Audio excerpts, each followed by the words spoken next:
Praise lord. దేవుడికి స్తోత్రం. అందరికి కూడా వందనాలు. అందరు బాగున్నారు కదా? ఈ రోజు ఉంటున్న దేవుని మాట ఆదికాండము 21:22లో ఉంటున్న మాట, నీవు చేయు పనులన్నిటిలో దేవుడు నీకు తోడయుండు. అవును, దేవుడే నీకు తోడై ఉండి ఆశీర్వదించులాగున. నిజమే, దేవుడే ఆశీర్వదిస్తే చేసే పనులన్నిట్లో కూడా ఆయన ఉంటే ఎంత ఆశీర్వాదం. ఈ మాట అబ్రహాముతో అబీమెలెకు అంటున్నట్టుగా, అక్కడ ఉంటున్న దాసులు అంటున్నట్టుగా, సేనాధిపతులైన ఫికోలును అన్నట్టుగా మనం చూస్తున్నాం. అవును, నిజమే. ఈరోజు మరి మనం పని చేసేవారిగా ఉండాలి. మరి దేవుడు కూడా ఆయన శిష్యులుగా ఉన్న వారిని ఎవరిని ఎంచుకున్నాడంటే, ఆయన పని చేయడానికి ఏ పని పాట లేని వారిని ఆయన పని చేయడానికి ఎన్నుకోలేదు.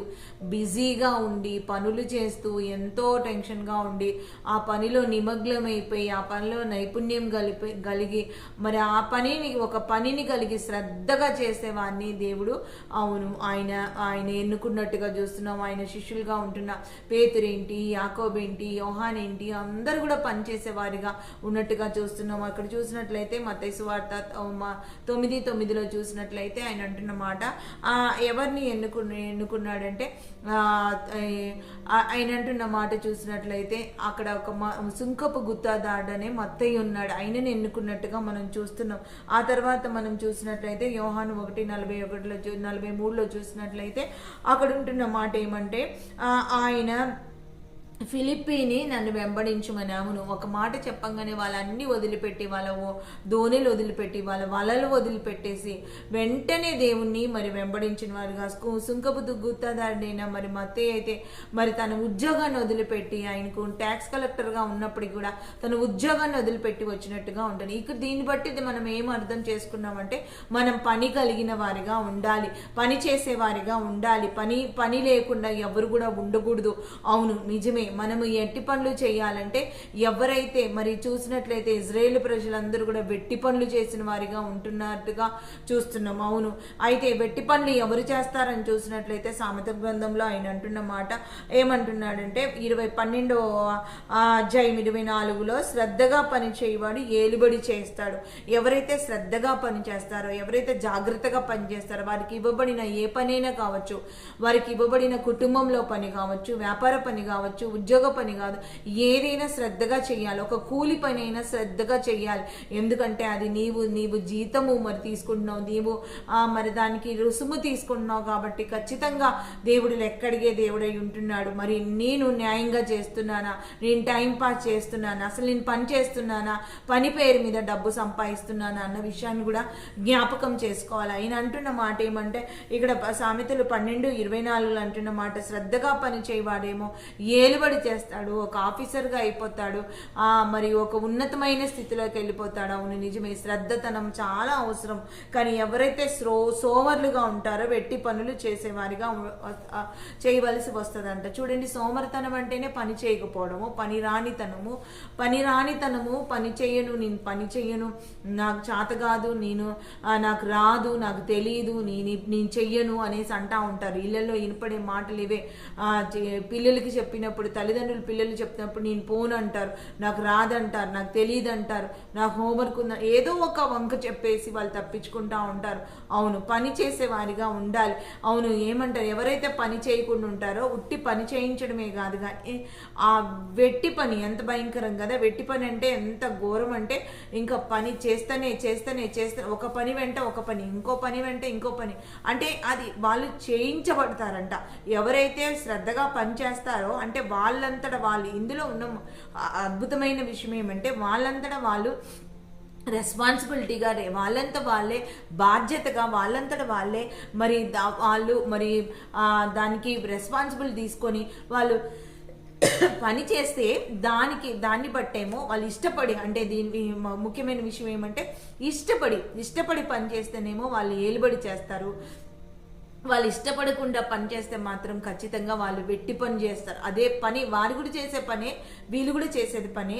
కానీ వాళ్ళు చేసే పనికేమో ఏలుబడి అనే ఆశీర్వాదం ఉంటుంది, వీళ్ళు చేసే పనికేమో వీళ్ళు పని చేస్తూ ఉంటే ఇంకా పని పెరుగుతూ ఉంటుంది.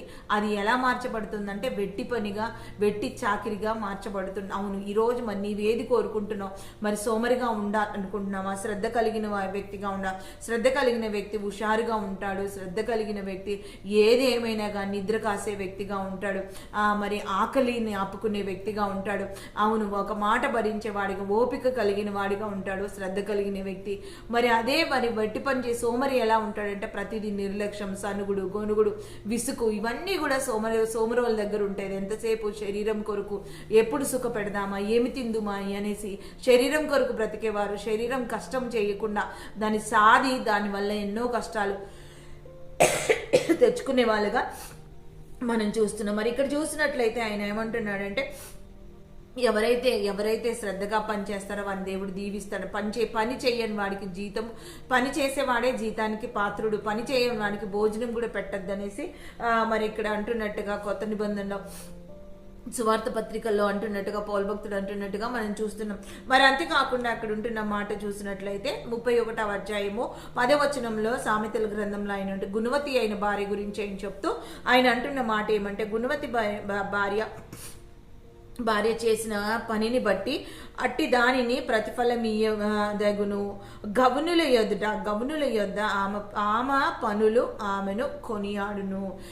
ఎవరైతే గుణవతి అయిన భార్య పనిచేస్తేనంట ఆమె చేసిన పనులంట, ఆమె ఎంత గుణవంతురాలో ఆమె చేయబట్టి ఆ కుటుంబం నిలబడుతుంది.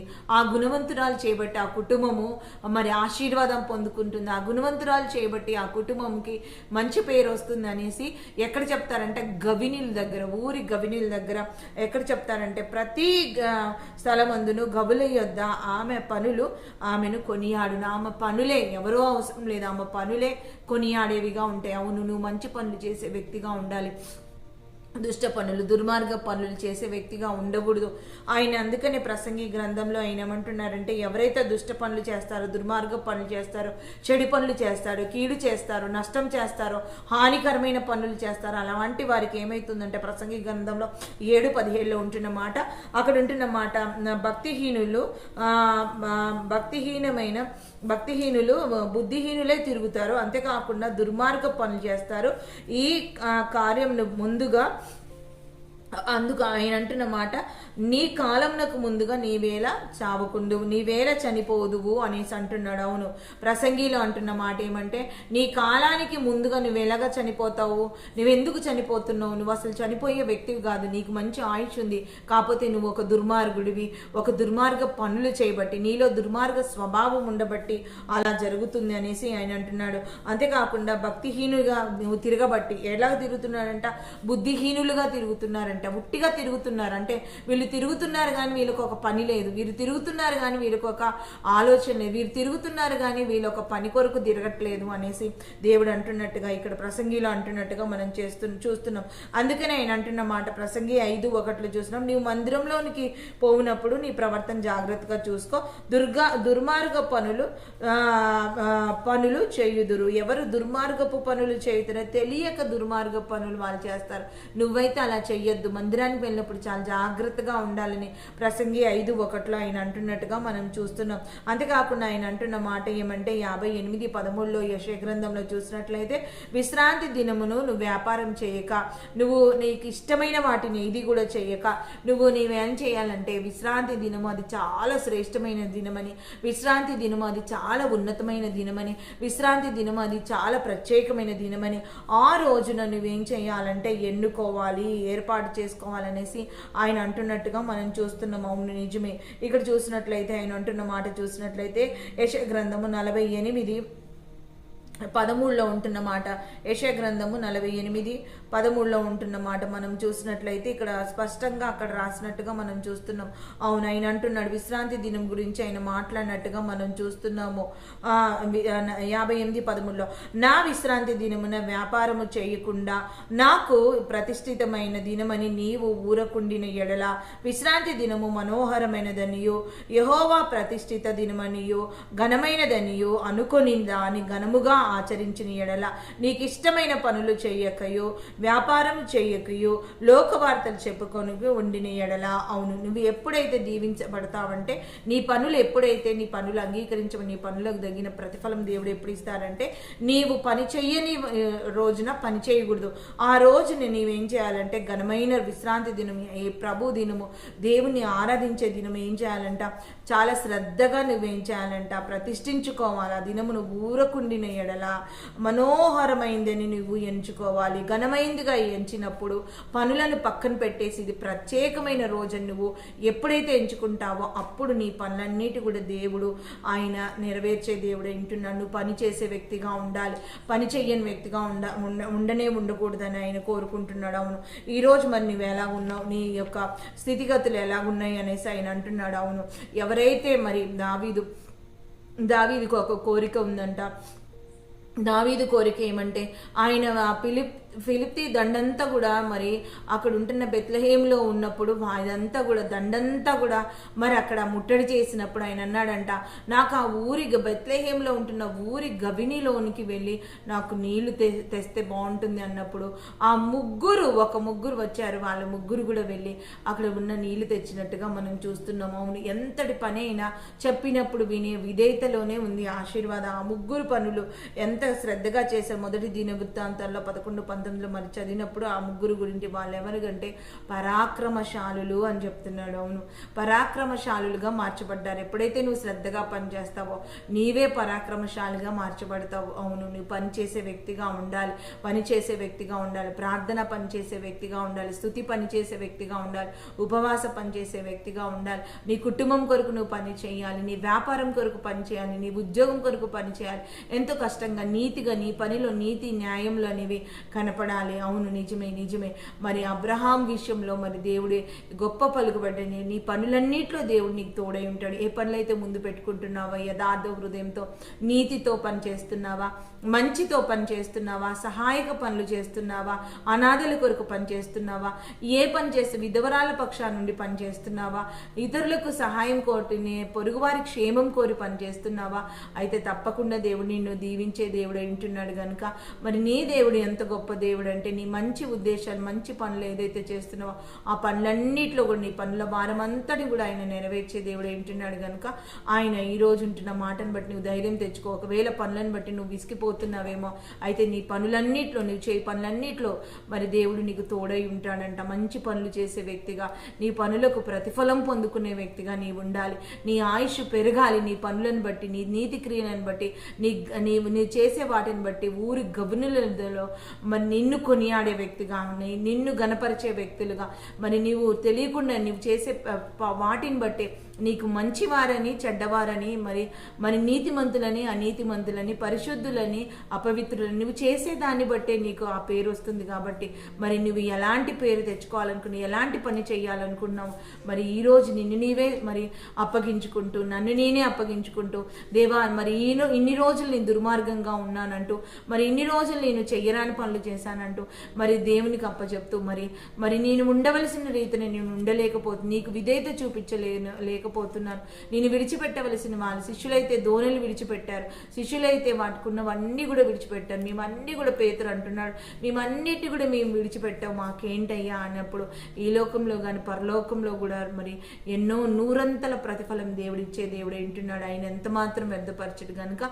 మనం పనిచేసే వారిగా ఉండాలి, శ్రద్ధగా పనిచేసే వారిగా ఉండాలి, ఆసక్తితో పనిచేసే ఎంతో మరి సమర్పణతో పనిచేసే వారిగా ఉండాలి. దేవుడి పని అంటే ఇంకా ఆశ కలిగిన వారిగా, పరిచర్య అంటే ఇంకెంతో మరి ఆశ కలిగిన వారిగా, అదెంతో ఆశీర్వాదకరమని మనం అందరం కూడా ముందుకొస్తూ ఈ చిన్న మాటను బట్టి మనం ధైర్యం తెచ్చుకుంటూ మనం అందరం కూడా అప్పగించుకుంటూ ఈ దినచర్య అంతట్లో ఎవరిదైతే మ్యారేజ్ డే బర్త్డే సెలబ్రేషన్స్ ఉన్నాయో వారిని దేవుడు దీవించులాగునా, ప్రయాణాల్లో తోడుగా ఉండలాగునా, ప్రతికీడి తప్పించులాగునా, మరి అంతేకాకుండా ఏ ప్రార్థన అంశాలు ఉన్నాయో వారన్నిటిని కూడా దేవుడు తీర్చులానా, ఆరోగ్యంగా మార్చబడలానా, గర్భఫల విషయంలో భూఫల విషయంలో దేవుడు అనుగ్రహించులానా, వివాదాలు కొట్టివేసి కోర్టు కేసులు కొట్టివేసి భార్య భర్తలు విడిపోయిన వారిని దేవుడు జతపరచులాగునా, మరి మంచి కుమార్తెలను ఇచ్చులాగునా, ఉద్యోగాలు వ్యాపారాలు ఇచ్చిన చదువులలో దేవుడు తోడుగా ఉండలాగునా మనందరం కూడా ముందుకొస్తూ మరి మన ప్రార్థన అంశం ఏదైతే ఉందో మన దేశం కొరకు, రాష్ట్రం కొరకు, ఇజ్రాయెల్ మరి యెరూషలేం క్షేమం కొరకు మరి అన్నిటి కొరకు మనం ప్రార్థన చేస్తూ మనమందరం కూడా